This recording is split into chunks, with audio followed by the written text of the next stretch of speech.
Okay. Alright. We're going to talk about interference again briefly in terms of light. Actually, I need to turn that light on. Do we have these or? We do not have these 4 slides. Can I print them off for you? If you want. Do we need to write Nah, it's okay. Save the trees. The whole PowerPoint presentation is on Edmodo. Oh, okay. So, Oh, if it's 4 slides, I think. okay, if it's 4 slides, it's just 4 slides. Hey, CJ. This. So, never mind. I'm not gonna ask. Okay. Anyway, interference occurs when 2 light waves overlap, kind of like we talked about with sound waves and things like that. If they're what we call out of phase, if there's a bump and a trough, they cancel out. If there's a trough and a trough, or a bump and a bump, they add together and get bigger. That makes sense to get brighter. And I need to turn the lights back on here for a second so I can show you some light interference. This is a real. Turn on all the lights here. Oh, this is a real quick example that shows you destructive interference of light. So when destructive interference of light occurs, it's like black instead of any light. So you see that little hole in between your fingers? It's got to be kind of thin. So see if you can find one of those in your hand. If you have fat fingers, you may have to like use your pinky or something like that. Okay. So, but does everybody see that little slot? Hold your hand close to your face and look through that. You'll see these black vertical lines that look kind of like eyelashes. Oh my god! Are they? Those are not eyelashes. Oh, I always thought they were. Look through it again. You can blink your eye and you'll see that they're not eyelashes. Those are actually spots where the light cancels out. Look through it, like keep a small hole in your fingers. You see like that right there? Just keep doing that. It wasn't bad. Yeah, right there. Look through that in the light. And you'll see these vertical black lines that look like eyelashes. That's where light destructively interferes and cancels out. Alright. Quiet guys. Was everybody able to see it? Yeah. What happens there is the light's going through your fingers and does something called diffracts, and that means like spread out in a pattern, or like a kind of a cone pattern. And when it spreads out in a cone pattern like that, the waves start to interfere like with the light coming around your fingers. Does that kind of make sense? And when that happens, at some places where you can still see, like where there's no black spot, the light is interfering constructively and it's probably getting a little brighter. Where it is the black lines are, that's where it's interfering destructively. So at those points in your eye, no light is striking the back of your retina. Does that make sense? So light can cancel each other out just like sound can't. Any questions about that? Okay, I'll turn the lights back off for the PowerPoint. Okay. Alright, this is kind of a famous experiment we're going to talk a little bit about. There's a lot of interesting sort of consequences of this.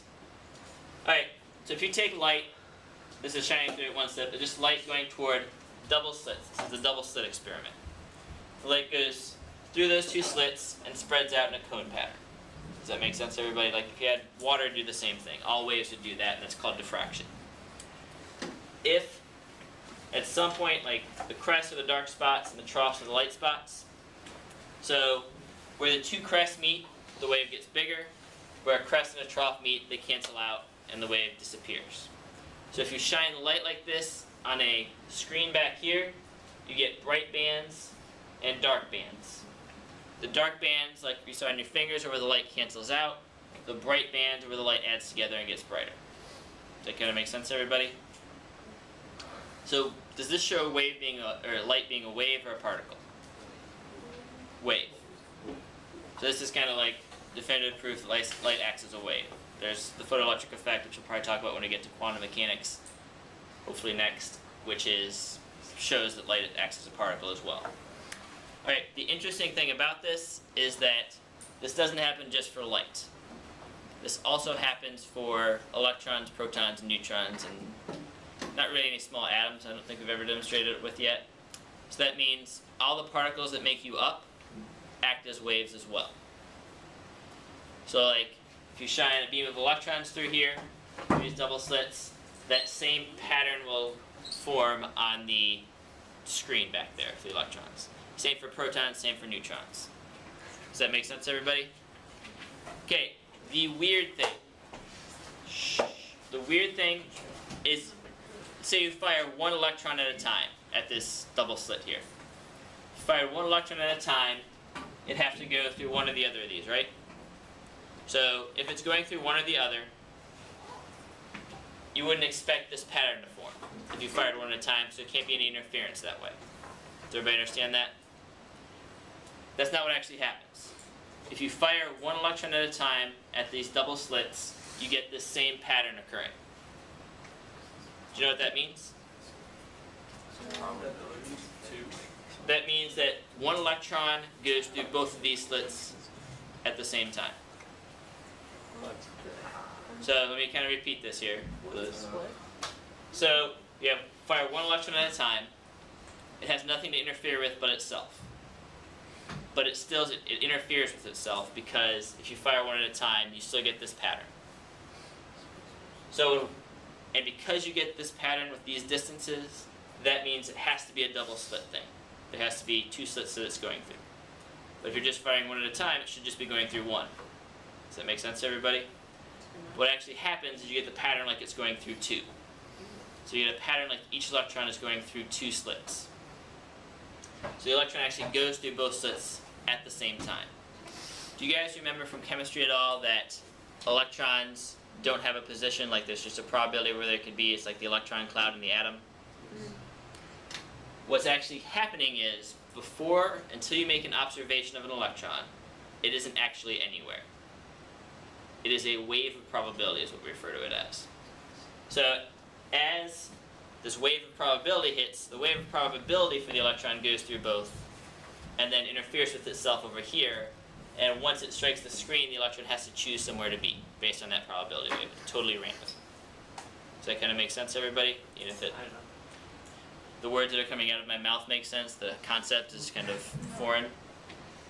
So the electron wave goes through both, but the electron actually doesn't choose a position until it gets here, which is why quantum mechanics is so weird. So the electron can literally be anywhere within that wave until it has to be somewhere when it hits the screen. So when that wave hits the screen, the electron has to be detected somewhere, so it chooses a spot to be. And it only chooses a spot to be where there's like a non-zero probability, where the probability waves cancel out. That's where the black spots are.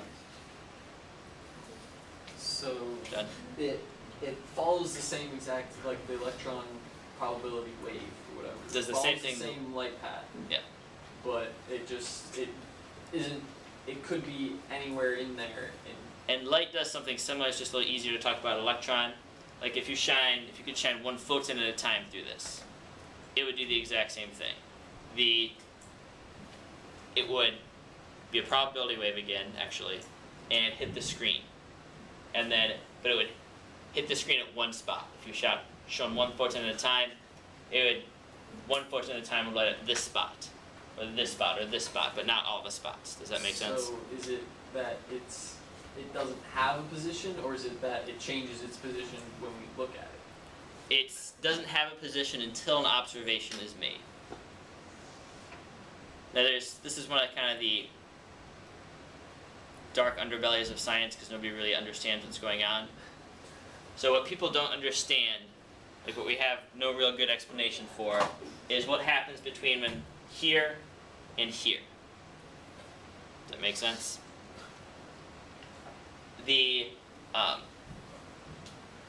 What happens between here and here, like I said, we don't know. There are two kind of competing theories. One is a really bad theory, the other is a really weird theory. The first one is essentially, this is an oversimplification of it, but it's the first thing people say, like the person who came up with this is his interpretation. It's called the Copenhagen interpretation. And essentially, in a simplified version, it says very fancily that it happens. That's just the way it is. Like I said, it's an oversimplification. It's a little more complicated than that, but that's the basics of it, which is not a very satisfying explanation. The other explanation is that, so there's probabilities and all these spots that the electron could be. The other interpretation is called the many universes interpretation, which is that since the electron has lots of choices on where to be, it doesn't actually choose. All of them happen, they just happen in different universes. So every time something like this occurs, when the electron has to be somewhere, the universe splits into many parts, and as many possibilities as there are for the electron, which is a lot. There are no other kind of ideas that people have for this, as far as I know. There's some. So there's no way to test like what's happening back there. You can't like move the sensor or whatever closer so that. There's no way to test what goes on between here and here. We haven't come up with a way anyway. I'm not saying there is no way. There's no way that anybody has devised yet. The other sort of interesting thing about this, that's really even stranger, is that let's say you put a barrier here, so that it can't interfere with itself. When you do that, the electron goes through one thing or the other. It doesn't go through both anymore. So when you think about that a little bit, the electron actually changed its behavior on what was going to happen. What? Does that make sense? The weirdest concept ever. So, what like, this is again totally theoretical, but what is thought to have happened is the probability wave starts to enter, it can't interfere with itself, and the electron is forced to choose a position here instead of here. But this is one of like the weird areas of science, and all the particles in your body behave like that. So like all the protons, neutrons, and electrons in your body behave like that. So you guys actually technically move as waves of probability when you walk around, but really big molecules, the wavelength is ridiculously small. So it's so small that it's far beyond being perceptible. So we have like a frequency that we. You do have a frequency that you move with when you walk around. It's like your wavelength is like 10 to the negative 35th or something like that meters, and the width of an atom is 10 to the negative 10th. So it like, and when we do quantum mechanics, we'll actually calculate that kind of stuff out, and it's just super, super, super small for your wavelength. So small it's like indetectable and doesn't matter. But if it was bigger, sort of interestingly enough, you would actually diffract through things. So like if you had a wavelength that was similar to the size of the door, for example, when you walk through the door, you'd diffract through it, and you'd like bend around the door in both directions. Obviously that doesn't happen. You confused, Michael? I feel like I'm dreaming this class right now. Slap yourself. You're awake, Michael. Michael. This is like this count. You're awake. Yeah, like, I don't want to know. Of course I'm awake. It's day 6. Alright, and actually, just so you guys know, this is one of the better tested theories in all of science. Like, you can do this. Well, actually, like I said, when we get to quantum mechanics, I'm going to try to do at least a demo of this. You can do it with a laser pointer and like 2 slits. You cut 2 slits in a piece of cardboard, shine it through it, this pattern appears. Sorry, shoot, lost my train of thought. Was it really a train? Choo-choo. 2 slits, One. quantum, that pattern, that was before that. It's real. Something else I want to talk to you about the particles. You're talking about us moving as waves. Talking about you moving as waves. Refracting around doors. Okay. All particles move like this. We are doing a video. I'm like, Wait, we're on video? no, I'm on video. Never mind. I think That's they were doing something naughty back there. Did you say we're being naughty? There's too many children back there. Okay. Anyway, I don't think I'm gonna get back what I was thinking about. Oh well. All right. Last thing we're gonna talk about is lasers and coherent light. So there's really 3 types of light you can have. You can have incoherent light that's many different colors, like sunlight. Sunlight's a combination of all different colors, so it's different wavelengths and frequencies. So you have like blue, green, red, and they all kind of mix up. They're not in phase or anything like that. They're all just like a mishmash. Sunlight, or like one color that's non-coherent, is light that is all the same color, all the same frequency, all the same wavelength, but the peaks don't match up. Does that make sense? When all the peaks match up, that's a laser. So laser is coherent light, and it's when all the peaks and trough match up and they all move together. Does that kind of make sense to everybody? What does a laser do that like a red light will not? Really far. It'll go far, and it doesn't do what? Doesn't spread out. It does reflect, but these spread out because they're all moving slightly differently through the air. Does that kind of make sense? These do not, because they all move at the exact same way through the air. so a laser stays together as it goes through. It's not perfect, like the further away you get from where you're shining it, the larger that little dot becomes for a laser pointer. But for the most part, you minimize like the diffraction coming out and the separation due to the air, or due to whatever it's going through.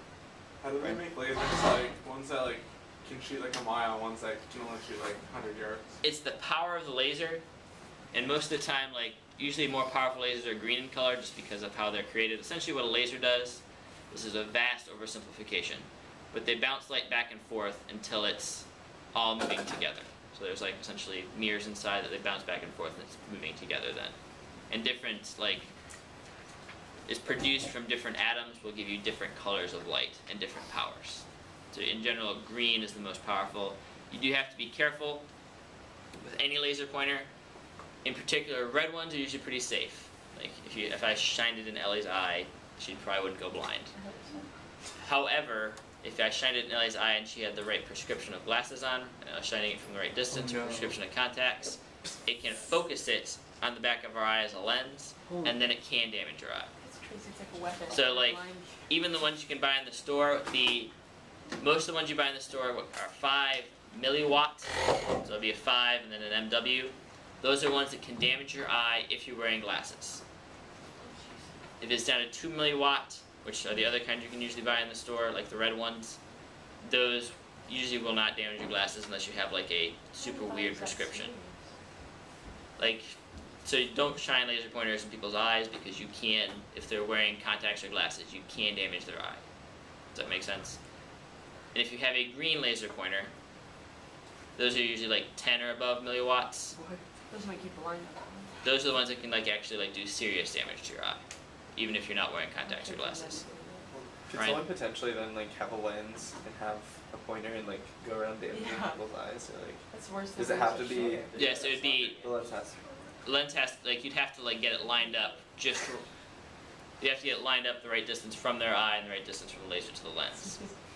So, but that's also how like you could also randomly do laser eye surgery on them and like fix their nearsightedness or farsightedness.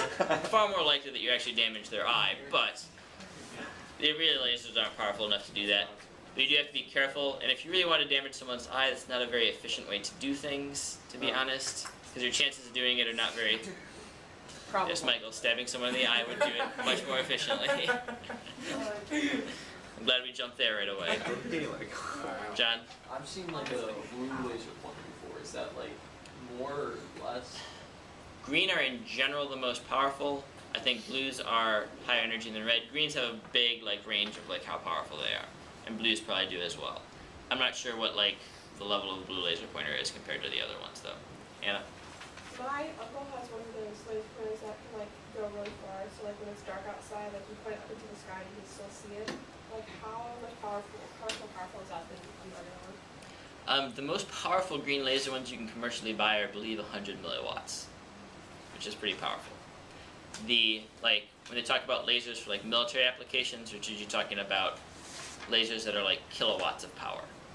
So like milliwatts is 10 to the negative 3, kilowatts is 10 to the 3. So about a million times more powerful than like a laser pointer is what you're talking about for like one of the military applications would be to shoot down like an intercontinental ballistic missile by heating up the fuel in it and blowing that part up, and then it would fall out of the sky. That would be like a 10 or 11 kilowatt laser to have to do something like that. It's a total estimate on my part, and I don't know the answer to it for sure, but I don't think I'm supposed to know the answer to that, honestly, either.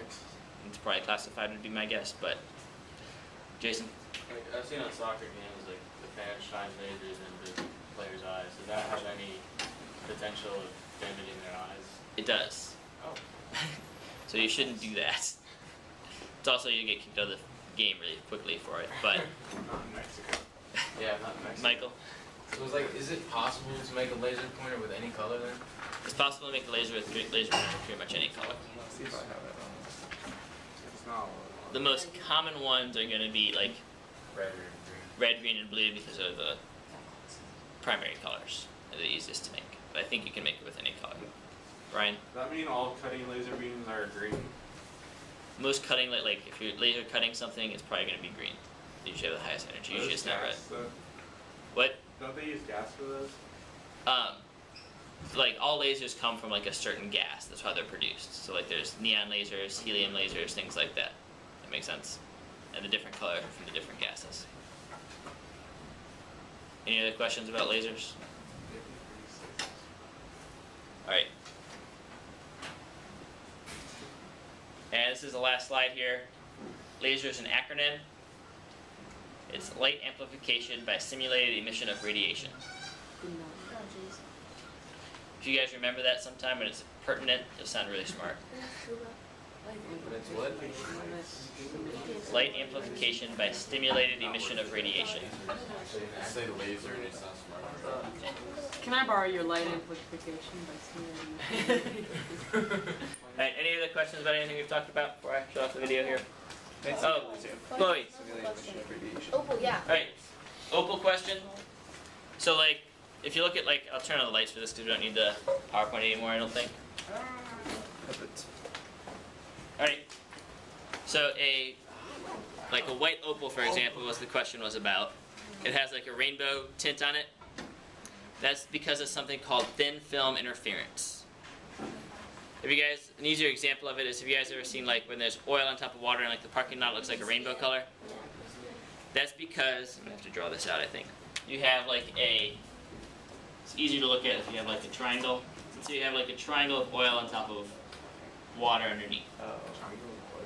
So what's going to happen is some light reflects off the oil and some light reflects off the water.